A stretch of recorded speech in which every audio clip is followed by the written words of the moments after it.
कहानी की शुरुआत होती है वेस्ट वर्जीनिया के घने और सुनसान फॉरेस्ट से। ये जगह शहर से बहुत दूर है, जहां कुदरत अपने असली और खतरनाक रूप में है।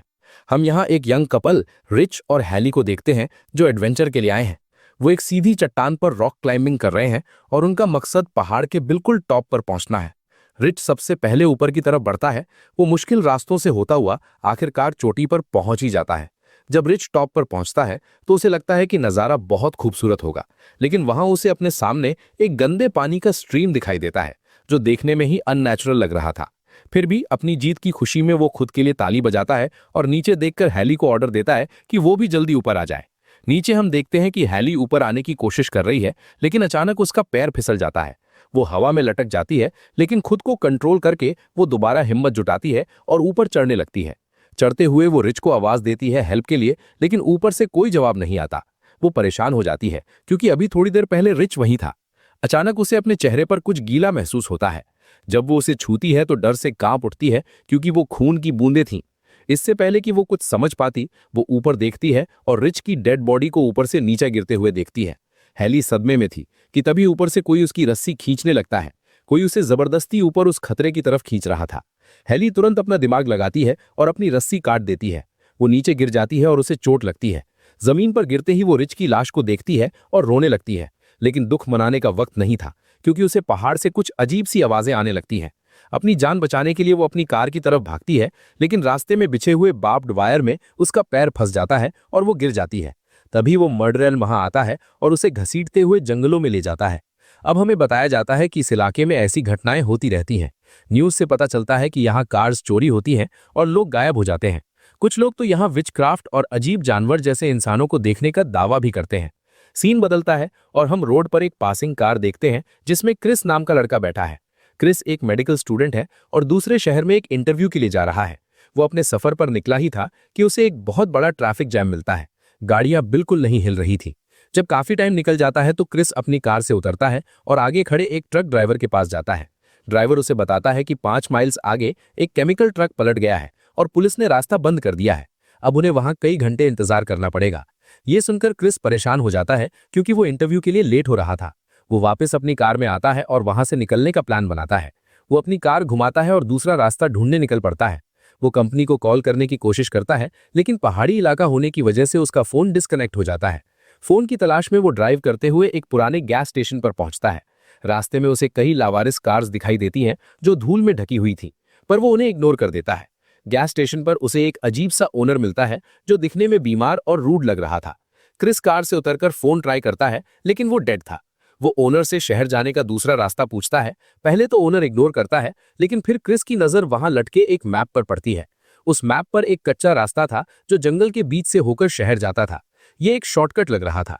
क्रिस जब उस रोड के बारे में पूछता है तो ओनर उसे वहां जाने का इशारा कर देता है। क्रिस अपनी कार लेकर उस सुनसान रास्ते पर निकल पड़ता है। कुछ दूर जाने के बाद उसे एक बोर्ड दिखता है, जिस पर शॉर्टकट लिखा था, और वो बिना सोचे समझे कार को उस रफ रोड पर मोड़ देता है। जब वो ड्राइव कर रहा होता है तो अचानक सड़क पर एक मरा हुआ हिरण, डियर, आ जाता है। क्रिस का ध्यान भटक जाता है और उसकी कार सामने खड़ी एक दूसरी कार से टकरा जाती है। दोनों कार्स का बुरा एक्सीडेंट होता है, लेकिन किस्मत से क्रिस बच जाता है। जिस कार से वो टकराया था वो पहले से वहां खड़ी थी। उस कार के ओनर्स जेसी, कार्ली, स्कॉट, एवन और फ्रांसिन भागकर क्रिस के पास आते हैं। क्रिस अपनी गलती मानता है और उनसे माफी मांगता है। वो उन्हें पैसे देने की बात भी करता है। साथ ही वो पूछता है कि उनकी कार बीच रास्ते में क्यों खड़ी थी। फ्रांसिन बताती है कि किसी ने रोड पर बार्ब्ड वायर बिछा रखी थी, जिससे उनकी कार के टायर्स फट गए। क्रिस समझ जाता है कि कुछ गड़बड़ है। उनका एक दोस्त सजेस्ट करता है कि उन्हें पीछे वाले गैस स्टेशन पर जाना चाहिए, लेकिन क्रिस उन्हें मना कर देता है, क्योंकि उसे वो जगह ठीक नहीं लगी थी। फाइनली सब डिसाइड करते हैं कि क्रिस, जेसी, कार्ली और स्कॉट मदद ढूंढने आगे जाएंगे, जबकि एवन और फ्रांसिन वहीं रुककर कार्स का ध्यान रखेंगे। जब क्रिस और बाकी लोग आगे बढ़ते हैं तो उन्हें रास्ते में एक मरा हुआ जानवर मिलता है, जिसे बुरी तरह फाड़ा गया था। थोड़ा और आगे जाने पर उन्हें कार्स के जलने का धुआं दिखता है। ये सब देखकर उन्हें डर लगने लगता है, लेकिन क्रिस उन्हें आगे बढ़ने के लिए कहता है। वहीं पीछे फ्रांसिन और एवन अकेले थे। उन्हें झाड़ियों में कुछ हलचल महसूस होती है। एवन चेक करने जाता है। फ्रांसिन वेट करती है, लेकिन जब एवन वापस नहीं आता तो वो घबरा जाती है। वो उसे ढूंढने जंगल की तरफ जाती है। वहां उसे एवन का जूता मिलता है और पास ही उसका कटा हुआ कान दिखता है। ये देखकर वो रोने लगती है। तभी अचानक पीछे से कोई आता है और उसे मारकर अपने साथ घसीट ले जाता है। दूसरी तरफ क्रिस और उसके साथी चलते चलते एक घर के पास पहुंचते हैं। वहां बाहर बहुत सारी पुरानी कार्स खड़ी थी, जैसे ये गाड़ियों का कब्रिस्तान हो। क्रिस दरवाजा खटखटाता है, लेकिन कोई जवाब नहीं आता। दरवाजा खुला था तो वो अंदर चले जाते हैं। अंदर का नजारा देखकर वो समझ जाते हैं कि यहां सालों से सफाई नहीं हुई है। एक टेबल पर ढेर सारी कार कीज और ग्लासेस पड़े थे। जब स्कॉट फ्रिज खोलता है तो वो दहशत से भर जाता है। फ्रिज के अंदर इंसानों के कटे हुए बॉडी पार्ट्स रखे हुए थे। जैसी वहां वही बार्ब्ड वायर देखती है जो उनकी कार के टायर में लगी थी। वो समझ जाते हैं कि ये उन्हीं किलर्स का घर है। वो भागने ही वाले होते हैं कि क्रिस खिड़की से देखता है कि उनका ट्रक वापस आ रहा है। वो सब डर जाते हैं और पीछे के दरवाजे से भागने की कोशिश करते हैं, लेकिन वो लॉक था। मजबूरी में वो सब घर के अंदर ही छुप जाते हैं। तभी वो 3 कैनिबल्स अंदर आते हैं। वो अपने साथ फ्रांसीन की डेड बॉडी लेकर आए थे। वो उसे टेबल पर फेंक देते हैं। चुप कर देख रहे क्रिस और जेसी ये देखकर सहम जाते हैं। वो 3 कैनिबल्स फ्रांसीन की बॉडी को काटने लगते हैं और उसे खाने की तैयारी करते हैं। ये खूनी मंजर देखकर जेसी चीखने वाली होती है, लेकिन स्कॉट उसका मुंह बंद कर देता है। खाना खाने के बाद वो कैनिबल्स वहीं सो जाते हैं। मौका देखकर चारों दोस्तों ने वहां से चुपचाप निकलने की कोशिश की, लेकिन एक कैनिबल की आंख खुल जाती है और वो उन्हें देख लेता है। शोर मच जाता है और वो चारों पीछे के दरवाजे को तोड़कर भाग निकलते हैं। कैनिबल्स भी अपने हथियार लेकर उनके पीछे भागते हैं। क्रिस उनका ध्यान भटकाने के लिए चिल्लाता है ताकि बाकी लोग बच सके, लेकिन एक कैनिबल उसे गोली मार देता है। क्रिस के पैर में गोली लगती है और वो गिर जाता है। स्कॉट मदद के लिए आता है और कैनिबल्स के ट्रक की तरफ भागता है ताकि वो उसे स्टार्ट कर सके, लेकिन तभी जंगल से एक तीर आता है और स्कॉट को लग जाता है। वो वहीं मर जाता है।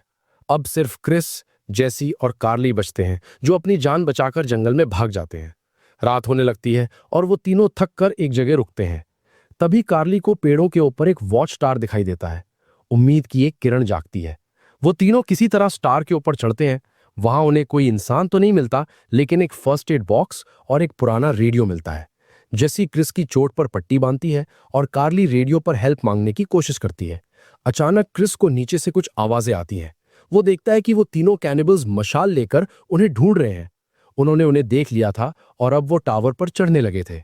क्रिस जल्दी से सारा सामान दरवाजे पर लगा देता है ताकि वो अंदर ना आ सके। कुछ देर बाद लगता है कि वो चले गए हैं, लेकिन तभी वो देखते हैं कि कैनिबल्स ने टावर को नीचे से आग लगा दी है। आग तेजी से बढ़ती है। कार्ली अपनी जान बचाने के लिए टावर की खिड़की तोड़ती है और पास के एक पेड़ पर जंप कर देती है। बाकी दोनों भी उसके पीछे जंप करते हैं। वो पेड़ों के ऊपर से ही भागने लगते हैं। कैनिबल्स भी एक्सपर्ट क्लाइंबर्स थे, वो भी पेड़ों पर चढ़ जाते हैं। भागते हुए एक कैनिबल कार्ली के पास पहुंच जाता है और बिना कोई मौका दिए कुल्हाड़ी से उसके 2 टुकड़े कर देता है। कार्ली मारी जाती है। अब सिर्फ क्रिस और जेसी बचे थे। क्रिस हिम्मत करके खड़ा होता है। उसे सड़क पर एक पुलिस कार आती हुई दिखती है। वो भागकर सड़क पर जाता है और कार को रुकवाता है। जैसे ही पुलिस ऑफिसर मदद के लिए बाहर निकलता है, एक तीर आकर सीधा उसकी आंख में लगता है और वो मर जाता है। क्रिस जल्दी से पुलिस कार के नीचे छुप जाता है। कैनिबल वहां आता है और क्रिस को ढूंढने लगता है, लेकिन उसे वो नहीं मिलता। इसी बीच वो जेसी को पकड़ लेते हैं और उसे वापस अपने घर ले जाते हैं। क्रिस अब अकेला रह गया था, लेकिन उसने हार नहीं मानी। वो पुलिस कार में बैठता है और कैनिबल्स के पीछे जाता है। हम वापस उस घर को देखते हैं जहां कैनिबल्स ने जेसी को बांध रखा था। एक वन आइड कैनिबल जेसी को मारने ही वाला था कि तभी क्रिस पुलिस कार लेकर सीधा घर की दीवार तोड़ते हुए अंदर घुस जाता है। वो उस कैनिबल को कार से कुचल देता है। बाहर से दूसरा कैनिबल तीर चलाने लगता है। क्रिस कार से उतरता है और मुकाबला करता है। वो उसी के तीर से उस कैनिबल को मार गिराता है। फिर वो जेसी को खोलता है। तभी एक जख्मी कैनिबल क्रिस पर हमला करता है, लेकिन जेसी हिम्मत दिखाती है और तीर से उसे मार देती है। अब वो दोनों वहां से निकलने वाले थे, लेकिन क्रिस चाहता था कि ये खेल हमेशा के लिए खत्म हो जाए। वो पुलिस कार की फ्यूल टैंक में आग लगा देता है और दोनों वहां से भागते हैं। पीछे एक जबरदस्त ब्लास्ट होता है और वो पूरा घर और कैनिबल्स उस आग में जल जाते हैं।